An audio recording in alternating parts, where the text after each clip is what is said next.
J'aimerais vous parler d'une procédure qui est de plus en plus en demande à la clinique. Il s'agit de la lipo-injection des fesses. Classiquement, quand on voulait augmenter le volume des fesses, on utilisait des implants de silicone qui étaient introduits au niveau du muscle de la fesse via une procédure chirurgicale qui était faite sous anesthésie générale. Il s'agissait d'une procédure assez laborieuse et pas dénuée de complications. En fait, les complications principales étaient les déplacements de l'implant. Les implants étaient parfois rejetés carrément ou s'infectaient.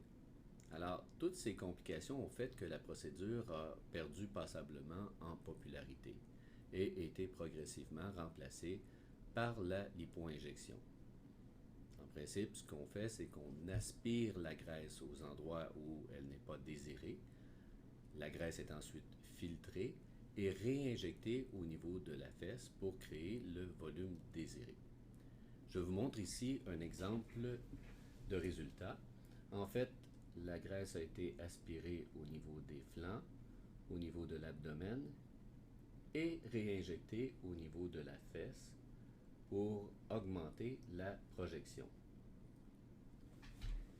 Il s'agit d'une procédure qui est faite sous anesthésie générale, qui dure environ 2 à 3 heures. Au niveau de la convalescence, les gens vont porter une gaine pour 1 mois, jour et nuit pour la première semaine. On va leur demander de ne pas mettre de pression sur la fesse pendant 10 jours et ils vont pouvoir retourner assez rapidement aux activités quotidiennes.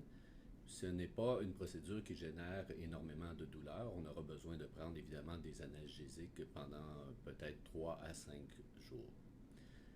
C'est une procédure qui donne de très bons résultats et des résultats qui persistent à long terme. En fait, dans la littérature, on documente un taux de prise de la graisse jusqu'à 80%. Et une fois que les cellules adipeuses ont survécu, elles vont persister à long terme. La lipo-injection des fesses est devenue la procédure de choix pour augmenter le volume.